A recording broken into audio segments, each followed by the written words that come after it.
तो welcome friends, welcome to this new episode.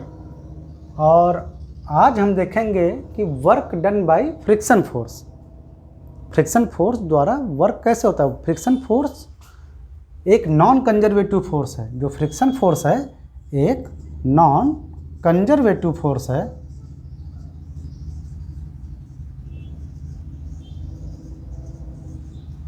Friction force एक non conservative force है।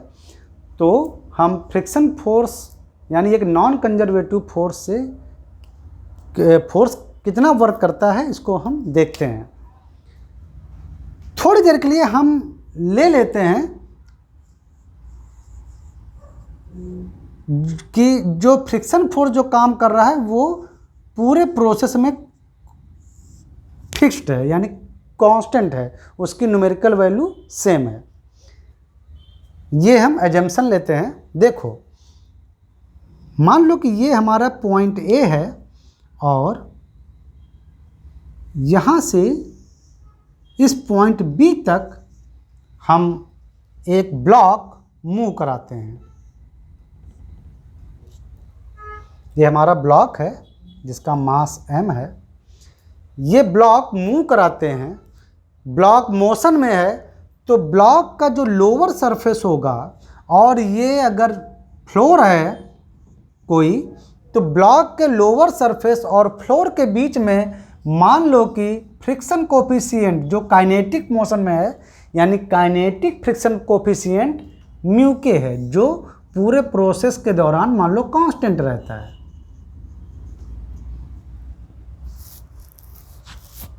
इस ब्लॉक और इस सरफेस के बीच में जो नॉर्मल रिएक्शन होगी यानी जो सरफेस ब्लॉक के लोअर सरफेस पर जो नॉर्मल रिएक्शन लगाएगा वो n है।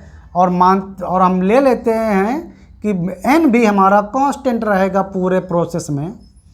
तो फ्रिक्शन फोर्स यानी काइनेटिक फ्रिक्शन फोर्स जो है वो क्या होता है, वो होता है म्यू के इंटू नॉर्मल रिएक्शन यानी n। और ये भी हम वही कांस्टेंट ले लेते हैं कि पूरे मोशन के दौरान ये कांस्टेंट रहेगा। देखो, हम ए पॉइंट से इस ब्लॉक को मूव कराना शुरू करते हैं। ये ब्लॉक धीरे धीरे मूव होता हुआ बी तक आता है और इस दौरान पूरी डिस्टेंस चलता है वो डी।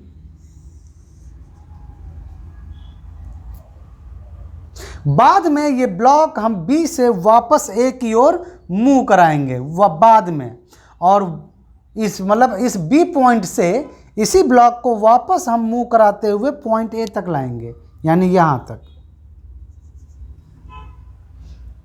अगर ये कंजर्वेटिव फोर्स होता तो उसी पॉइंट से चल के ये ब्लॉक ऐसे आके ऐसे लौट गया उसी पॉइंट पर, तो नेट डिस्प्लेसमेंट हमारा है 0।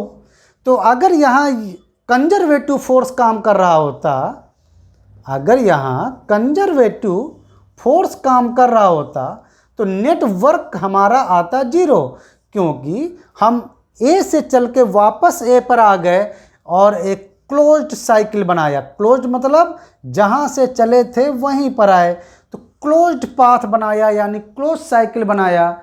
तो जो वर्क डन होगा वो केवल इनिशियल पॉइंट से फाइनल पॉइंट के डिस्प्लेसमेंट वेक्टर पर डिपेंड करेगा।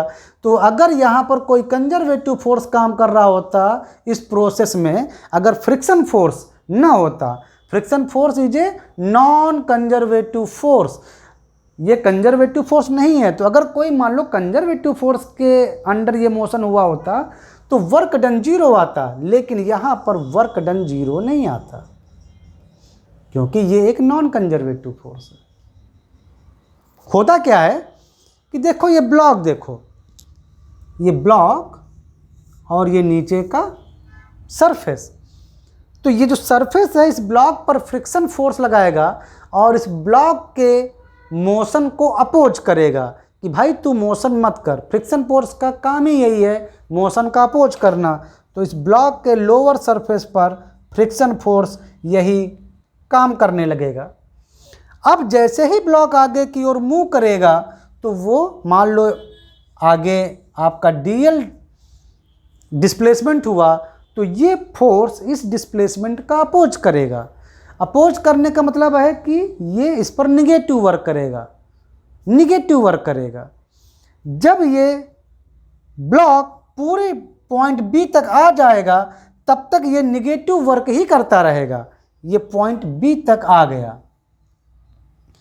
अब अगर वापस वहाँ से आप इसको इधर की ओर मोशन देना शुरू करो तो ये ब्लॉक बी के जो ये ब्लॉक है जो अभी बी पॉइंट पर है, अब इसका अगर मोशन आप इस ओर देना शुरू करेंगे तो फ्रिक्शन फोर्स का काम फिर से वही हो जाएगा कि मोशन का अपोज करना, यानी अब फ्रिक्शन फोर्स इस डायरेक्शन में काम करना शुरू कर देगा।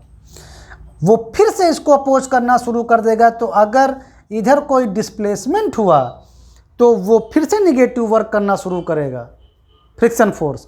तो पूरे प्रोसेस में फ्रिक्शन फोर्स का काम केवल यही है, निगेटिव वर्क करना।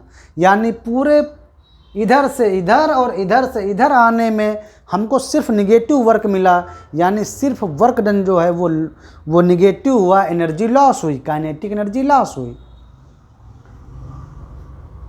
अगर यहाँ से इक्वल अमाउंट में पॉजिटिव वर्क होता तो जीरो हो जाता टोटल वर्क, लेकिन वो केवल कंजर्वेटिव टाइप के फोर्सेस में ही होता है।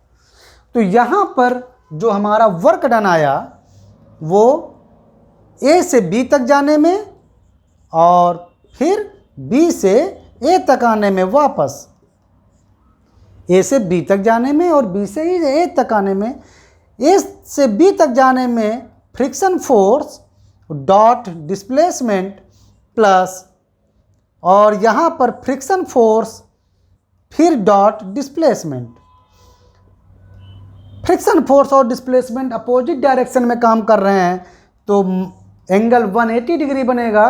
तो फ्रिक्शन फोर्स डिस्प्लेसमेंट और इधर भी वही आएगा, फ्रिक्शन फोर्स डिस्प्लेसमेंट।